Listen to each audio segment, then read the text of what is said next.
So I have now the honor to introduce my colleague, David. Will now.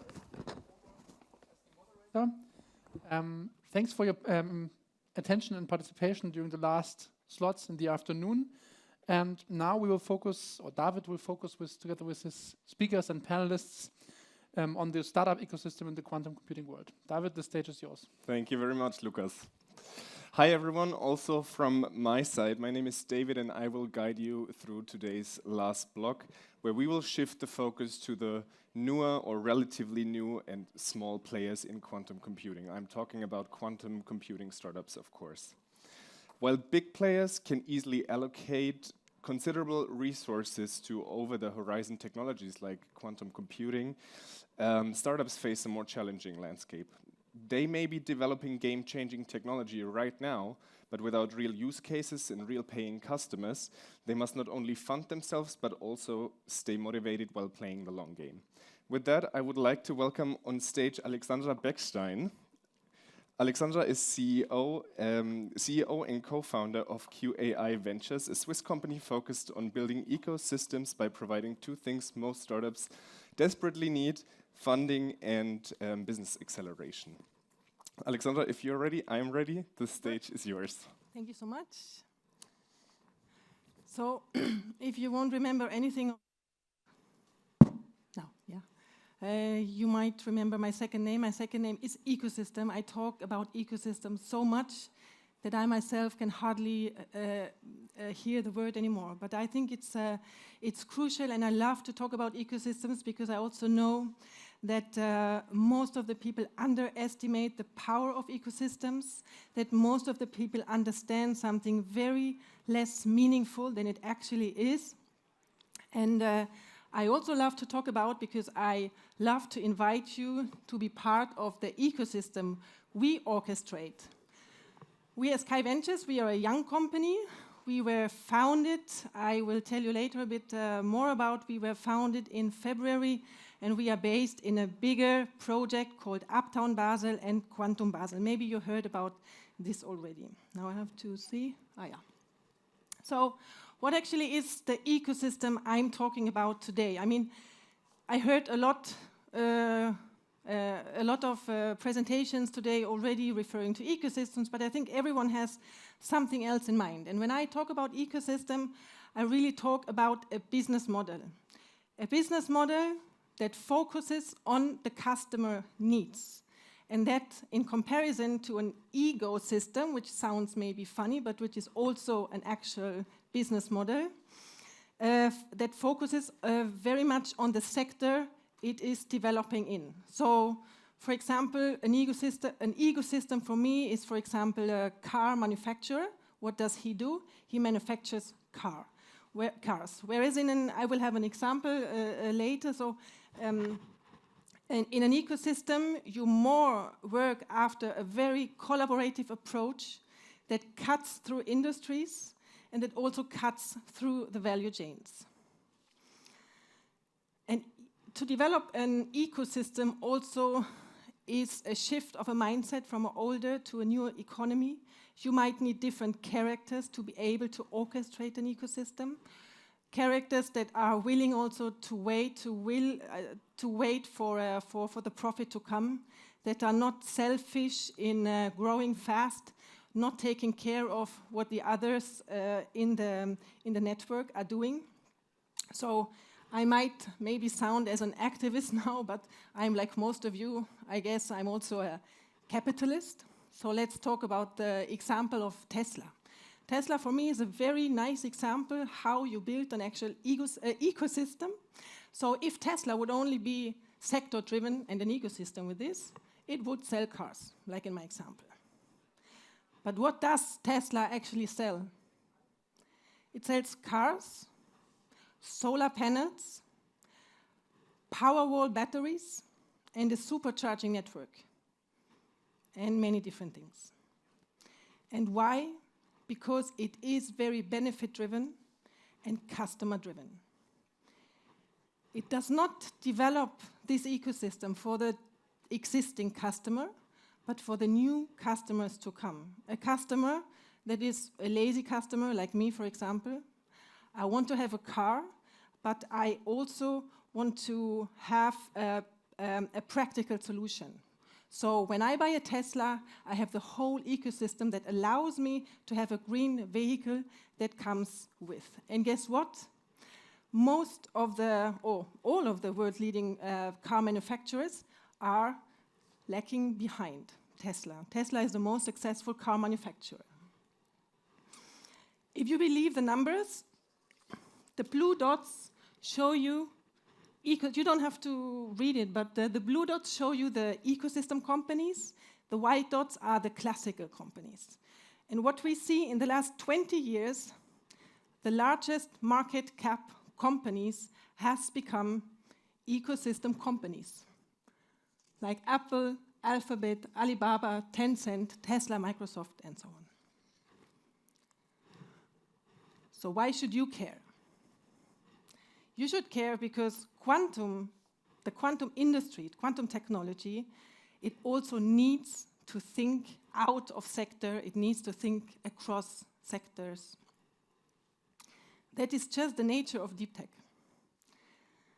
Quantum disrupts many, many different sectors, many, many different industries, from pharma to supply chain to materials to energy. And now it's up to you, as you are a player in this new technology, in this new deep tech technology, to find your place. You can be an orchestrator, or you can be one of the players. And why is the concept of ecosystem so closely related to deep tech? Because deep tech always needs much more support. It's a very risky. It's very risky to work in a technology that is not developed yet. And an ecosystem provides you always with a framework to develop within, to bring together stakeholders, resources for you to foster growth and your development. The actors in an ecosystem, I'm pretty sure you know this, but the actors in an ecosystem, in a deep tech ecosystem, it's startups, it's of course established company, it's venture capital, it's research institutions, it's the governmental agencies, and it's think tanks. And the benefits, just a few of the benefits you see, but the benefits, you can think about yourself, what would be your benefit to be part of an ecosystem. For us, we invest also in a startup, and we provide at the same time the ecosystem. For us, it's very clear, it's a risk mitigation. Whenever we invest into a startup, we help the startup to grow. We connect them to the companies to the corporates that develop quantum technology, so they find customers and they find projects. We connect them to other VC money, so we are not the only one investing, and so on and so on. We connect them to academia. Also, an ecosystem might be an advantage for regulatory and policy making. If you're in an ecosystem, you are much more powerful. You can talk in one voice. Also, the market access is much easier for you. If you're already connected to all your potential customers, then it's easy for you just to enter the market, rather than you do it alone.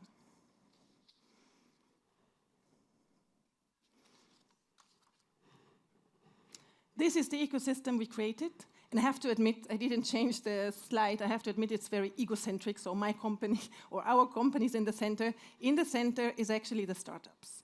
So our customers are startups, and we provide an ecosystem for the startups to grow.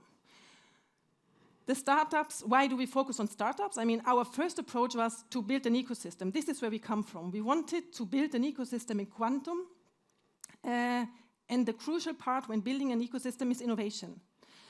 And the part of the ecosystem that is able to do innovation is startups. So we focus on startups. We provide them with venture money, with a corporate network, with the academia network, with the hardware access to develop. And we just started to do so. And I think what we are creating is quite powerful. I have 2 startups we work with are here today.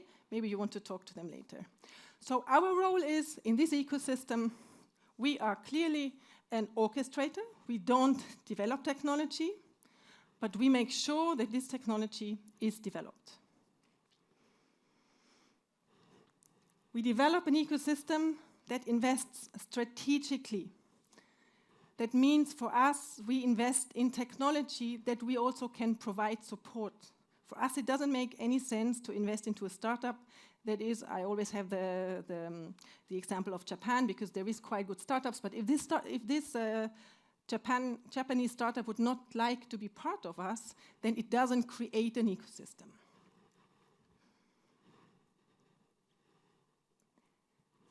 We are, I said in the beginning, we are based in a bigger project, or we are born out of a bigger project. 2 years ago, I entered a project where I met an investor. He invested until now 700 million Swiss francs in Basel to develop Industry 4.0. One of the most important, or maybe one of the technologies that will disrupt the industry the most is, of course, quantum technology. So when I entered the project, we decided to focus on developing quantum technology. We created 2 companies. One company is Quantum Basel, you might know them. They are much bigger than QAI Ventures, and the other one is QAI Ventures. Quantum Basel offers hardware access to the industry, and QAI Ventures is creating this ecosystem. The whole site is, you can read it here, 70,000 square meters. We will have 2,500 people to work there. We are still building, and the whole project will be ready in 2028. How do I build this ecosystem? I said we focus on startups, so we created a fund. Fund is always interesting for startups, right?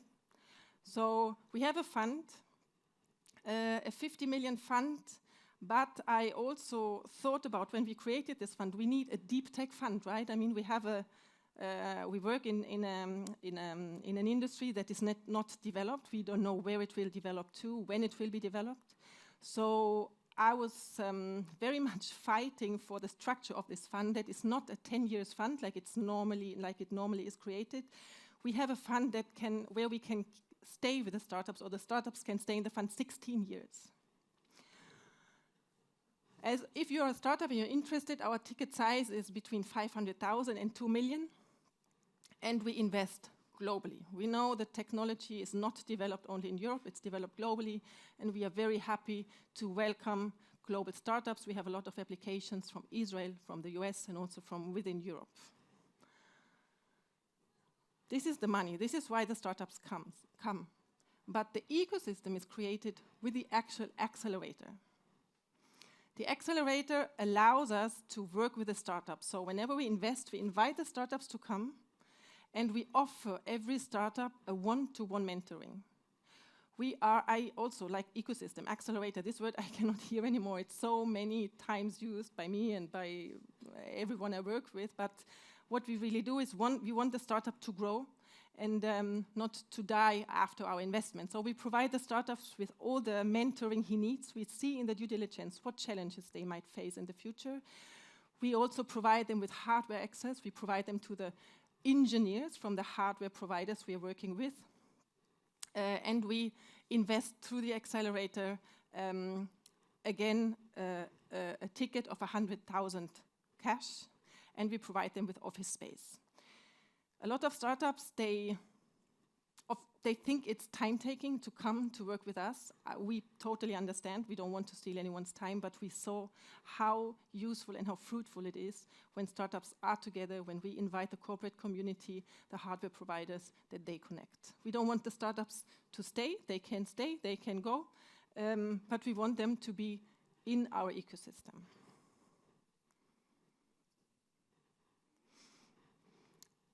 Who are we? This is us. We are in QAI Ventures. We are a small team still. We are growing. We are a team of 3. My partner, who is the COO, he doesn't do this for the first time. He also developed already another fintech accelerator in Switzerland. He globalized this fintech accelerator. He works in corporate innovation for about, I don't know, 20 years, 18 years, something like this. And now he's with us developing our accelerator. Anka Albu, she works in finance since 10 years. She was the business development person of the Swiss ICT Investors Club, and now she's doing our marketing until the end of the year. We will also have a quantum physicist working with us. In our investment advisory committee, this is the people that decide where we invest in. We, of course, we have quantum physicists and people that know finance and deep tech.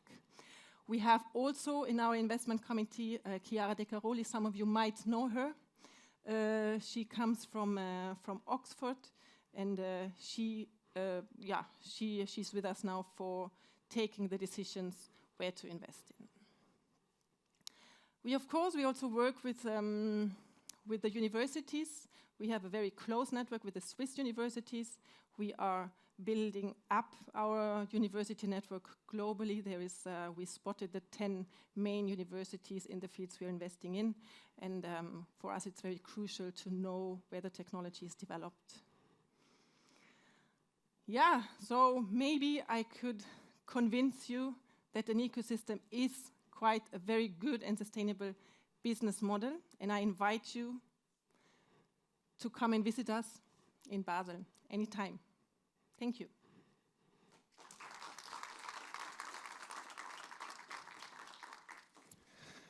Thank you, Alexandra. All right, could have gone down the stairs a bit earlier. We have 5 minutes left, so if there are any questions, please go ahead. Yes, over there.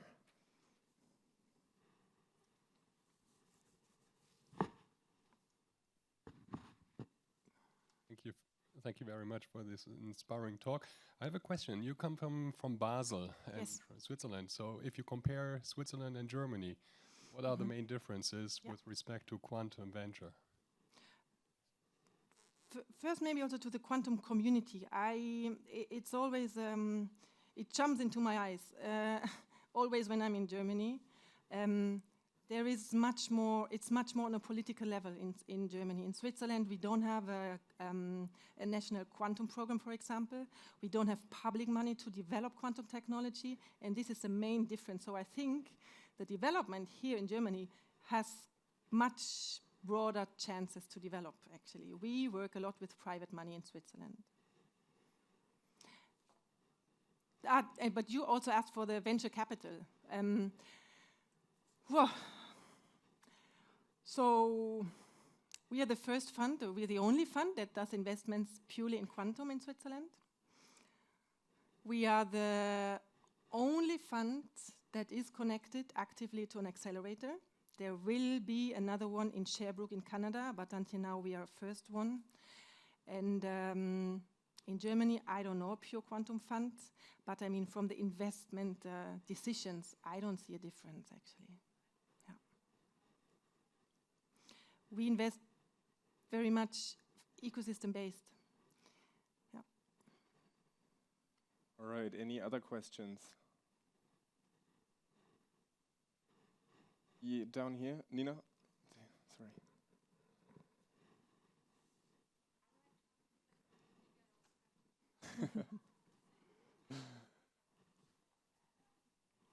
Okay, I had a question, like when you say ecosystem, how regionally do you look into it? For example, we are a startup from Belgium, and we do think that in Belgium the quantum ecosystem is not very developed.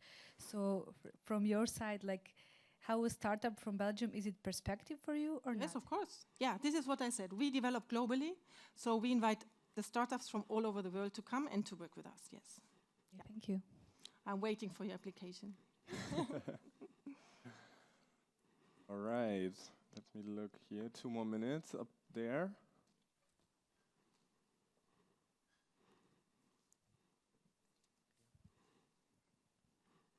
Is it only the, let's say, startup ecosystem that you plan to grow globally, or is it also the clients? I saw BMW as a big client of yours. No, it's like startups is it's the seed, right? But the others are developing with. So also customer-wise, we are developing globally. Yes, absolutely. How do you perceive the reactions from the industries? So Hesitating? Hmm? Yeah, very hesitating. Okay, thank you. Yeah, but maybe also our approach. I mean, it's for us. It's not a problem. For the startups, of course, it's a problem when the industry is hesitating. But for us, we see the longer game. So when I say we build an ecosystem, we are very much aware that it takes time. So we are ready to not have any benefits in the first or any returns in the first year. So we really, when we build our partnerships, we are not focused on earning money with it. We are focused on just starting to work, seeing where it goes, and see how we best can benefit from each other. And we really believe in this. I'm preaching this so much, and I'm believing it so much, yeah. All right. One last question down here.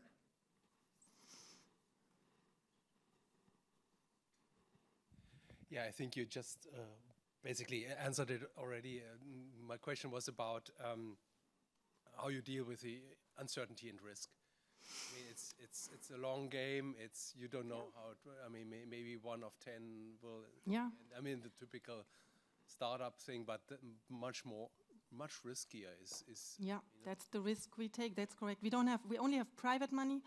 Our LPs, they are also aware of this risk. We are aware of this risk, but we have to take it, right? I mean, we do the best we can to develop. We just take it. Yeah, that's the answer. Yeah.